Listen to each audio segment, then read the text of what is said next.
नमस्कार दोस्तों, आप देख रहे हैं सीके न्यूज़ चौकामा की आवाज़ को।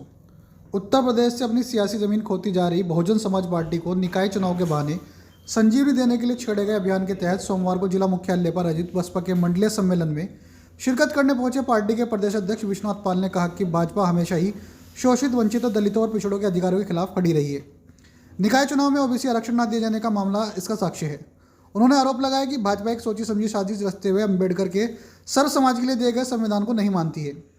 वो उसमें दी गई आरक्षण की व्यवस्था को समाप्त करने के लिए काम कर रही है।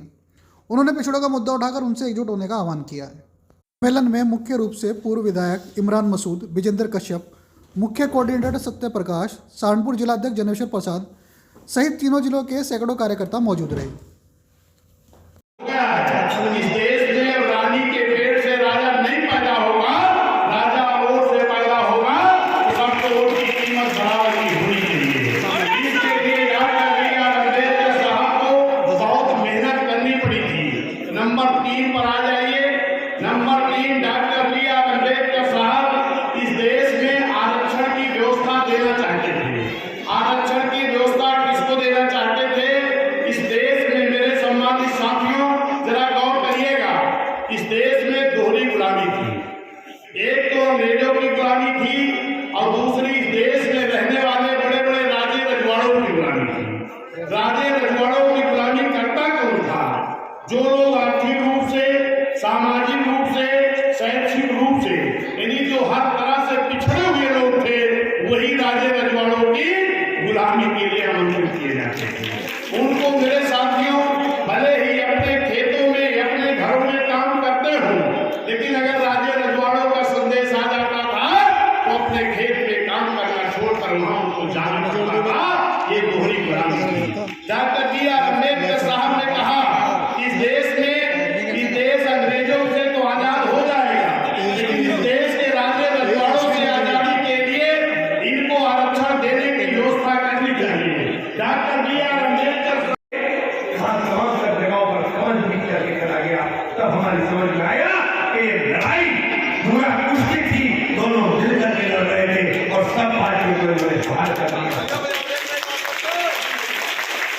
बहुजन समाज पार्टी का वोट अगर बहुजन समाज पार्टी को ईमानदारी के साथ पा दिया होता और मेरी कौम ने जो झूठ करके नारा लगाया था, एक तरफा वोट डाल करके सरकार बनाने का सपना देखा था, वो सपना टकरा चूर हो गया और वो सपना साकार होने का एक ही तरीका था कि हम बहुजन समाज पार्टी को वोट डालते।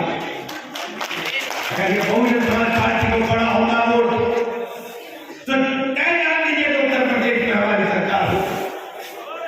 हमारी सरकार होती जिसके अंदर न अगड़ा, न पिछड़ा, न दलित, न मुस्लिम, वो सरकार होती न्याय की, वो सरकार होती बाबा साहब के बनाए हुए संविधान की, जिस संविधान में हमें ताकत मिलने का काम है। गांधी ने जब तक सरकार बनाई तब तक बिना दबाव के काम किया और हम आज इस तैयारी में जुट जाए।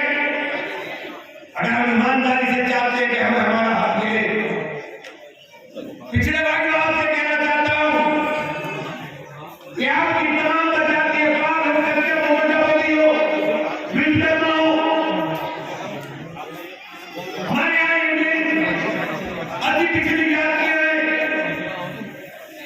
अगर चाहते हो कि आपको भी सम्मान मिले और आपके भी अधिकार आपको देने का काम हो, मैं आपसे पूछना चाहता हूँ, पिछड़ों के अंदर कितने लोगों के एडमिशन तुम्हारे किस तरह का कार्यक्रम था?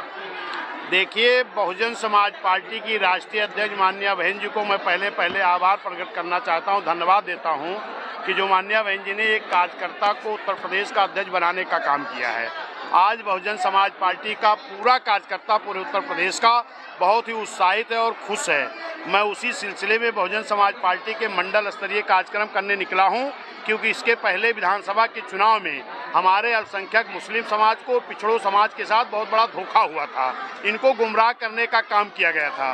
तो मैं वो बातें अपने लोगों को सही ढंग से बता करके उनके अंदर जो गुमराह करने की एक साजिश की गई थी, उस साजिश खत्म करके फिर से अपने साथ अल्पसंख्यक समाज, मुस्लिम समाज, पिछड़ा समाज, दलित समाज, स्वीकार समाज और न्याय पसंद ब्राह्मण क्षत्रिय वैश्य समाज को जोड़ करके बहुजन समाज पार्टी को मजबूत करने के लिए निकला हूँ। अध्यक्ष जी, लंबे समय से बसपा का कोई नेता लोगों के बीच में नहीं है क्या? नहीं, हमारे नेता लगातार कोऑर्डिनेटर गण, हमारे जिलाध्यक्ष सभी लोग आते रहे हैं, लेकिन इधर मैं आपके बीच में माननीय बहन जी ने 20 तारीख को मुझे जिम्मेदारी देने का काम किया है और 23 तारीख से लगातार मैं मंडल वाइज चल रहा हूँ और ये मेरा कार्यक्रम 18 तारीख को लखनऊ में पूर्ण हो जाएगा।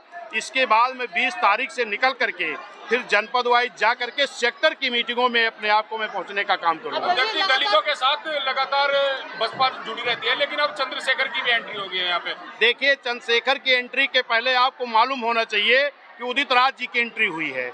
उदित राज जी का नाम पहले राम राज था, उनको राम से इतनी घेरा थी कि अपना नाम उन्होंने उदित राज कर लिया और कुछ दिन संघर्ष करने के बाद भी तुरंत जाकर के भारतीय जनता पार्टी में वही रामराज वाली पार्टी में शामिल होकर के दिल्ली से सांसद हो गए। आज भी मैं देख रहा हूं कि जब बहुजन समाज पार्टी उत्तर प्रदेश की हुकूमत 2007 में पूर्ण बहुमत की बनाई है तो जो लोग दिल्ली में हुकूमत करते थे उनके सीने में दर्द हो गया। ऐसे लोग तमाम छोटे छोटे दल, पिछड़े और स्वीकार हुए लोगों को बनाने का काम किया है, लेकिन इस देश में एक ही पार्टी बहुजन समाज पार्टी की है जिसका नाम बहुजन समाज पार्टी है और एक ही नेता हैं जिनका नाम बहन जी है, उनके साथ पूरा बहुजन समाज रहेगा। राहुल गांधी भारत जोड़ो यात्रा निकाल रहे हैं, कितना प्रभाव? कोई बात नहीं, राहुल गांधी जी भारत जोड़ो यात्रा निकाल रहे हैं, उनको बहुत बहुत धन्यवाद, आभार।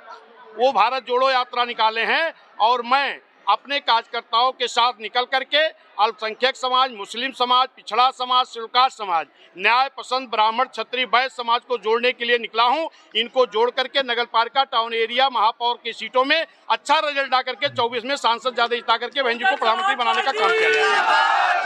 धन्यवाद।